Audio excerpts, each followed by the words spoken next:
Welcome back to our office administration class. In today's lesson, we'll be talking about the barriers of communication. Now, when you hear the word barrier, what comes to mind? For me, when I hear the word barrier, I think about a cage or something that stops me from doing something. Now, barriers of communication is basically anything that block or otherwise interfere with the effective communication from one person to another, regardless whatever means or method they are using to communicate. In other words, I'm saying that barriers of communication are those things or factors that hamper you from making effective communication. Now, they are basically categorized in the following ways or the following broad categories of factors that hamper the barrier of communication. Some of these are perceptual biases, semantic or language barrier, interpersonal communication barrier, poor reading skills, time pressure, and physical distance. Let's look at perceptual biases as a barrier to communication now. Now, perceptual biases, this is when an individual assumes that the person communicating with them has a certain characteristic based on the group that they belongs to without validating that they in fact have these characteristics. In other words, it's like passing judgment, or the person is assuming that the person communicating with them has a certain characteristic that they don't like because they belong to a group.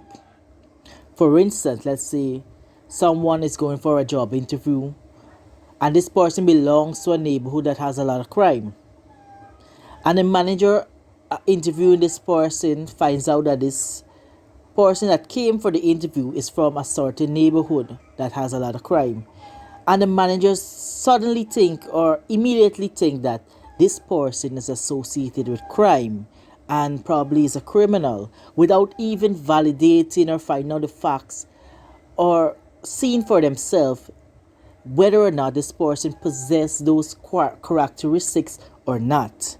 So that is what perceptual biases is making judgment without knowing the facts. So that can hamper communication in a lot of ways because people they think something is one way, so they do not communicate with others properly. Then there is semantic or language barrier. Now, the choice of words used in a message will influence the quality of communication. Different persons interpret the same word differently. Have you ever came across that you may read a message and somebody else read that exact message, but you guys interpreted the same message differently? This is because of the people use jargons, or they know different jargons or technical vocabulary for different areas that they are working in. For example, like chemists, lawyers, doctors, accountants, they might use certain words that you know that have one meaning to them and have another meaning to you.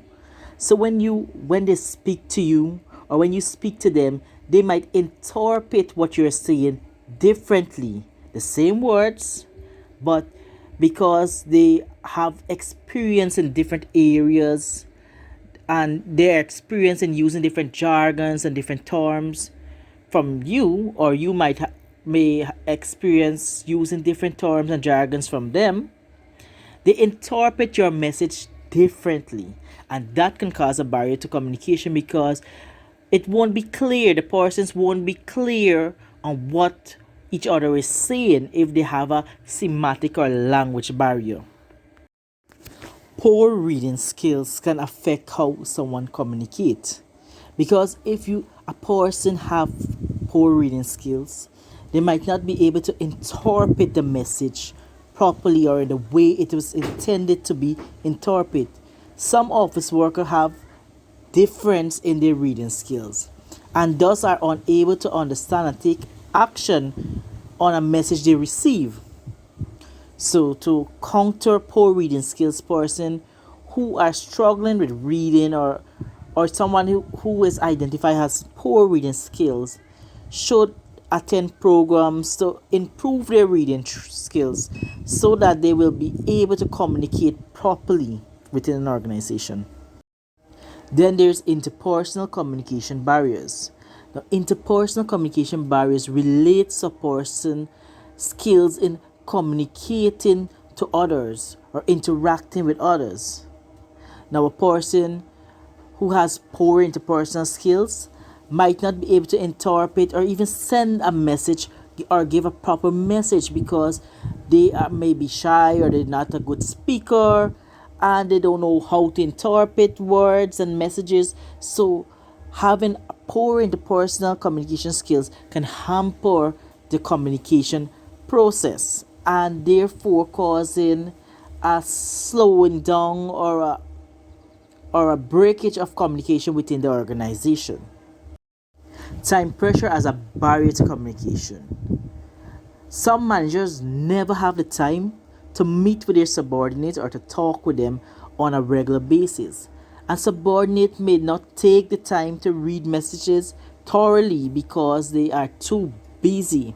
Now, if person don't have the time or take the time to communicate properly, the persons may have a breakage or will have a breakage in the communication or effective communication there because they might skim through a message without reading the entire message properly and therefore missing an important part of the message, or a person may not communicate with someone else because they don't have the time to stop and to go in depth. They might just pass a simple message that is incomplete, and that is not effective communication. That can more relate to a barrier or something that's hampering effective communication.